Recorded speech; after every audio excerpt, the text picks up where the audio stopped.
أحسن التقويم والذي هدانا لطريقه القويم أشهد أن لا إله إلا الله وحده لا شريك له شهادة توصلنا إلى جنات النعيم أشهد أن سيدنا ونبينا محمد صلى الله عليه wasallam.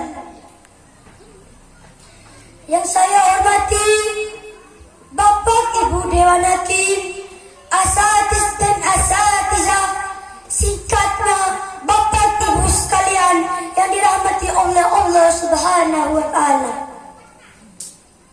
Allah telah menitipkan cintanya ketika kita bangun pagi tadi, ketika kita membasuh keadaan air wudu, dan kita dapati bahwa Allah telah memberikan kesempatan kepada kita 1 hari lagi untuk kembali menghiasi catatan amal dan memaknai kehidupan kita. Maka bersyukurlah dan berjanjilah bahwa kita akan membuat segalanya lebih baik hari ini. Salawat berangkat dan salam kita sampaikan kepada Nabi sekaligus Rasul akhir zaman, yaitu Al-Mustafa Muhammad sallallahu alaihi wasallam. Bapak, Ibu, teman-teman yang sangat saya sayangi, dalam kesempatan kali ini izinkanlah saya menyampaikan pidato singkat tentang ladani akhlak Nabi Muhammad sallallahu alaihi wasallam. Bulan ini merupakan bulan Rabiul Awal. Istimewanya dari bulan ini ialah karena adanya hari kelahiran Nabi akhir zaman Muhammad sallallahu alaihi wasallam, tepatnya pada tanggal 12 Rabiul Awal atau 20 April 571 Masehi. Kelahiran putra Abdullah ini menjadi tonggak sejarah kebangkitan Islam di dunia.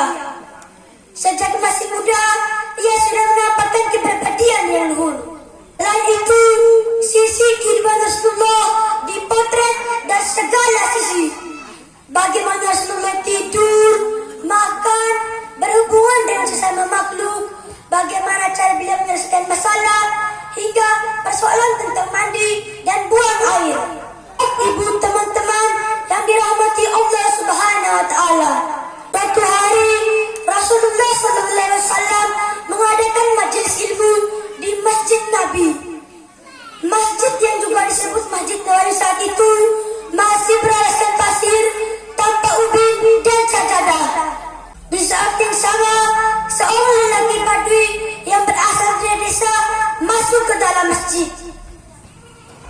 Orang tersebut berjalan ke pojok ruangan masjid, menengok ke kanan dan ke kiri, lalu jongkok untuk kencing. Ya, dia kencing di dalam masjid. Apa reaksi bapak dan ibu jika melihat tersebut? Marah? Ya, wajar. Bahkan para sahabat Nabi sallallahu alaihi wasallam yang biasa saja bergejolak dan marah. Rasulullah kemudian nasihati orang Badui tersebut agar tidak melakukan hal yang sama untuk kedua kalinya. Beliau menjelaskan bahwa masjid dibangun untuk sholat dan membaca Al-Quran, bukan untuk buang hajat. Lama berselang, waktu sholat pun tiba.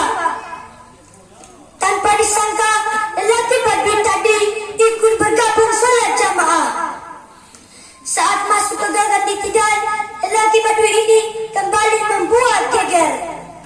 Ia menambahkan doa iktidal dengan versinya sendiri dan teriakan keras-keras.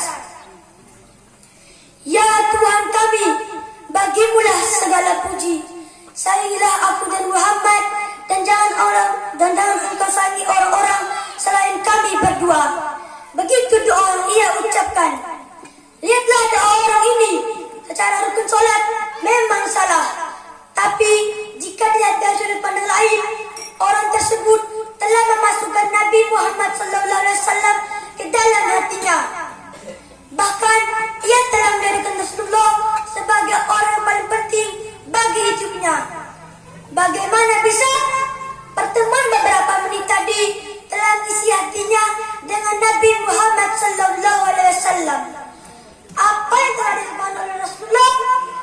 sederhana, menahan amarah, berkata dengan lembut, dan memberikan nasihat dari yang tulus dan terdalam. Mari kita berkaca pada hidup kita. Apakah tutur kata, sikap, dan sifat bisa meninggalkan kesan positif dan mendalam di lingkungan sekitar kita? Jangan-jangan selama ini kita sibuk memeras diri agar terlihat sebaik dan semulia mungkin. Jangan-jangan selama ini kita telah memberikan kesan negatif di hati banyak orang. Jangan-jangan selama ini kita sibuk memeras diri agar terlihat sebaik dan semulia mungkin. Jangan-jangan selama ini tutur kita melangit dan terlihat cerdas, namun tidak berhasil membuat orang lain nyaman dan keberadaan kita.